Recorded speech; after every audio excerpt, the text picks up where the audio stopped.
নমস্কার।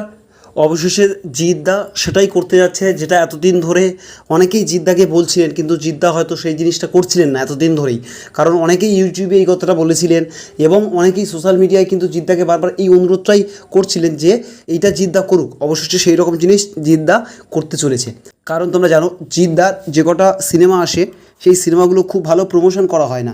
বিশেষ করে বর্তমান তোমরা যদি দেখো অন্যান্য যারা সুপারস্টার আছে বাংলায়, বিশেষ করে দেবকে যদি দেখো তোমরা, ওরা কী করে একটা সিনেমা আসার আগে কিন্তু তার কিছু কিছু অংশ, কখনো তার ছবি, কখনো বা তার গানের কিছু অংশ, কখনো ট্রেলারের কিছু অংশ, কখনো শুটিং স্পট থেকে সেখান থেকে ছবি, এইগুলো করতে থাকে। ফলে কী হয়, অডিয়েন্স এই সিনেমার সাথে এঙ্গেজ থাকে, কানেক্ট থাকতে পারে কোনো না কোনোভাবে।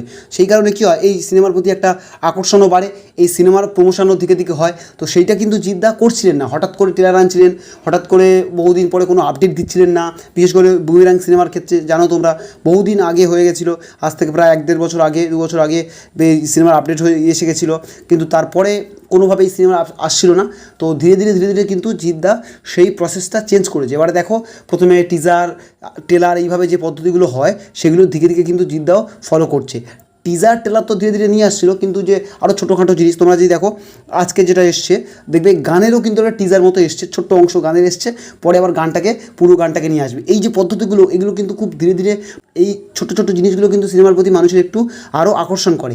যেমন এখন যখন এলো এই যে ছোট্ট গানের অংশটা এসছে, সেখানে কিন্তু একটা হাইপ তৈরি হয়েছে, সবাই এটা নিয়ে চর্চা করছে, সিনেমার প্রতি একটা মানুষের আকর্ষণ বেড়ে গেল। আবার কিছুদিন পরে এই গানটা যখন সম্পূর্ণ আসবে, তাহলে কী হচ্ছে, একটা গানকে কিন্তু দুবার প্রমোশনের মতো করা হয়ে যাচ্ছে। তো এইভাবে কিন্তু ধীরে ধীরে যে প্রমোশন পদ্ধতিটা, সেটাও কিন্তু অবশেষে জিদ্দাও ফলো করছে। বর্তমানে তোমরা জানো, সিনেমা হিট হওয়া বা না হওয়া সেটা সবসময় কিন্তু তার ভালো সুন্দর গল্প বা কেমন কাজ সব কিছুর উপর নির্ভর করে। তবে বর্তমানে কিন্তু সিনেমা প্রমোশন করাটাও অন্যতম, সিনেমা হিট হওয়ার একটা অন্যতম একটা অংশ হয়ে গেছে। কারণ মানুষের কাছে যদি ঠিকঠাকভাবে সিনেমাটা পৌঁছাতে না পারে, তাহলে কিন্তু সেই সিনেমা হিট হওয়ার ক্ষেত্রে একটা সংশয় থেকে যায়। কিন্তু সেই জিনিসটা এবারে অবশেষে জিদ্দাও ফলো করতে চলেছে এবং ফলো করেছেন। এবং এই কারণে এবারে কী হবে, সবার কাছে সিনেমাটা গ্রহণযোগ্যতাটাও বাড়বে, ধীরে ধীরে প্রমোশনটাও ভালো হবে। আমি আগেই ভিডিওতে বলেছিলাম যে ইলেকশন পিরিয়ডে একটু একটু করে সিনেমাটাকে প্রমোশন করা, কারণ যেহেতু ইলেকশনের সময় সবাই ইলেকশন নিয়ে ব্যস্ত থাকবে, সেই ফাঁকে বিনোদনের জন্য কিন্তু একটু করে যখন মানুষ এই যে বিনোদনের জন্য সিনেমা বা অন্য কিছুর প্রতি আকর্ষিত হবে, তখন কিন্তু এই জিনিসগুলো চোখে পড়লে সেখান থেকে একটা ভালো প্রমোশন একটা হয়ে যাবে। তো অবশ্যই সেই রকম জিনিস হচ্ছে। আজকের গানের যে প্রথম ঝলকটা ছেড়েছে সেটা দারুণ হয়েছে, তোমরা দেখেছো হয়তো। পুরো রোবোটিক, বাংলা সিনেমায় কিন্তু এই প্রথম রোবোটিক স্টাইলে এইরকম ধরনের গান। এর আগে কিন্তু বাংলাতে হয়নি, হিন্দিতে হয়েছে, তো বাংলাতে হয়নি। তো এইরকম এসছে, এটা সম্পূর্ণ তোমরা জানো একটা রোবোটিক সিনেমা, একটা সায়েন্স ফিকশন সিনেমা। তো সেই কারণে এটা নিয়ে এক্সপেকটেশনও অনেক আছে। তো দেখা যাক শেষ পর্যন্ত কী হয়।